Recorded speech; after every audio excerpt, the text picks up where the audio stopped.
Hi guys, எல்லாருக்கும் வணக்கம் guys. இந்த வீடியோவில் நம்ம என்ன பார்க்க போகிறோன்னா, இந்திய அணியை பார்த்தா பெருமையாக இருக்குது, ஒரு பக்கம் பயமாக இருக்குங்க. கண்டிப்பாக இந்தியாவில் விளையாடனா மற்ற அணிகள்லாம் பயப்படுறாங்க அப்படின்னு சொல்லிட்டு இங்கிலாந்து அணி எதிரான வெற்றி குறித்து பேசியிருக்காருங்க முன்னாள் இந்திய அணி அதிரடி வீரர் வீரேந்திர சேவாக்.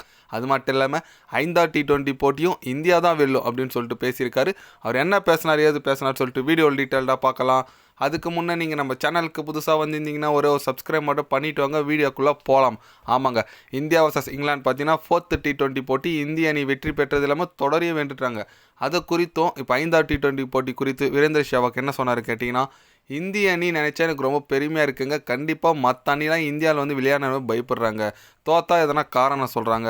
ஆஸ்திரேலியா சரி, இங்கிலாந்து சரி, நியூசிலாந்து எந்த அணி வந்தாலும் இந்தியாவை ஒன்றும் பண்ண முடியாது. ஏன்னா அந்த அளவுக்கு டாமினேஷன் T20லும் சரி டெஸ்ட்லேயும் சரி இந்திய அணி வச்சிட்ருக்காங்க. இந்த மாதிரி இந்திய அணி இருக்குது எனக்கு ரொம்ப பார்க்க பெருமையாக இருக்குது, ரொம்ப மகிழ்ச்சியாக இருக்குது. ரொம்ப ஆபத்தான அணியாக வந்துட்டுருக்காங்க. என்னை பொறுத்த வரைக்கும் இப்போ இருக்கிற ஜென்ரேஷனில் உலகில் தலை சிறந்த அணி இந்தியா தான், அதில் எந்த விதமான சந்தேகம் இல்லை.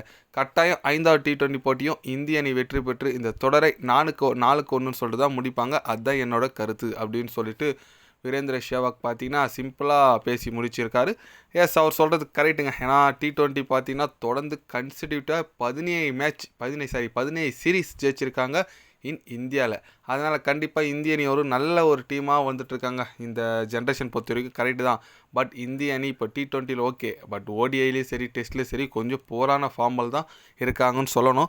பொறுத்து இருந்து பார்க்கலாம் சாம்பியன் ட்ராஃபி இந்திய அணி ஜெயிக்கிறாங்க இல்லையான்னு சொல்லிட்டு. ஆனால் இப்போ T20யில் பார்த்தீங்கன்னா இன்றைக்கி தொடங்க போதுங்க 5th T20 போட்டி. கண்டிப்பாக இந்திய அணி ஒரு சவாலை காத்துட்ருக்குன்னு சொல்லலாம். இங்கிலாந்து அணி சும்மா விட மாட்டாங்க. போன மேட்ச் இதை ஏமாற்றி ஜெயிச்சிட்டா அப்படி இப்படி இந்தியாவை சொல்லிட்டு இருக்காங்க.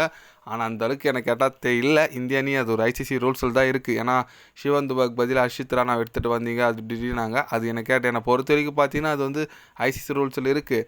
பட் ஆனால் ஜோஸ் பட்லர் தோற்றதுக்கப்புறம் ஏன் அது இது வந்துச்சுன்னு சொல்கிறார். ஏன்னா மேட்ச் அப்போயும் உங்களை கேட்டிருப்பாங்க ஓகேவான்னு கேட்டு நீ ஓகேன்னு தான் சொன்னீங்க. தோற்றுட்டு பேருக்கு இந்த கதை பேசுறது ரொம்ப இதுவான விஷயம். பட் இந்திய அணி தொடரை வென்றுச்சிங்க. ஆனால் இதுக்கு மேலே நம்ம எப்படி சொல்லுது, இந்த 5வது T20 போட்டியில் இன்றைக்கி தொடங்க போது. ஏன்னா ஒரு இள வீரர்களுக்கு, ஏன்னா சின்ன பிளேயர் சப்ஸ்டியூட்டாக இருக்கிற பிளேயர் யாருக்குன்னா ஒரு வாய்ப்பு கொடுத்து இந்திய அணி நல்லா இது எப்படி சொல்லுது அடுத்த ஜென்ரேஷனுக்கு ஒரு யங்ஸ்டருக்கு உருவாக்கணும். கண்டிப்பாக இந்திய அணி ஒரு நல்ல பெர்ஃபார்மன்ஸ் கொடுக்குறங்க. மறக்காமல் இன்றைக்கி பார்த்தீங்கன்னா Under-19 உமன்ஸ் வேர்ல்டு கப்பில் பார்த்தீங்கன்னா இந்திய அணி 2வது முறை கோப்பச்சிருக்காங்க. நம்ம வீராங்கனைகள் கண்டிப்பாக அவங்களுக்கு ஒரு வாழ்த்துக்கள் சொல்லிக்கலாங்க. ஏன்னா ஒரு உமன்ஸ் போயிட்டு Under-19 வேர்ல்டு கப் அடிக்கின்றது சாதாரண விஷயம் கிடையாது. லாஸ்ட் டைம் நம்ம தான் அடித்தோம், நம்ம ஷிஃபாலி வர்மா தலைமையில். இருந்தாலும் இப்போ பார்த்தீங்கன்னா திருப்பியும் அடிச்சிருக்கு 2வது வருஷம் தொடர்ந்து. பார்க்க ரொம்ப மகிழ்ச்சியாக இருக்குது. கண்டிப்பாக இந்தியாவில் பெண்களோட கிரிக்கெட் நிறைய எப்படி சொல்கிறது நிறைய இன்னும் இம்ப்ரூவ்மெண்ட் ஆகும் தான் நான் நினைக்கிறேன். கண்டிப்பாக மறக்காமல் கமல் அவங்களுக்கு வாழ்த்துக்கள் தெரிவிச்சுக்கோங்க. இது போன்ற ஸ்போர்ட்ஸ் யூஸாக தெரிஞ்சுக்கணுன்னா சேனலை சப்ஸ்கிரைப் லைக் ஒன்று பண்ணிக்கோங்க. கண்டிப்பாக கிரிக்கெட் பற்றி day by day channel update வரும். மறக்காமல் சப்ஸ்கிரைப் மட்டும் கொஞ்சம் பண்ணி வச்சுக்கோங்க. நன்றி, வணக்கம்.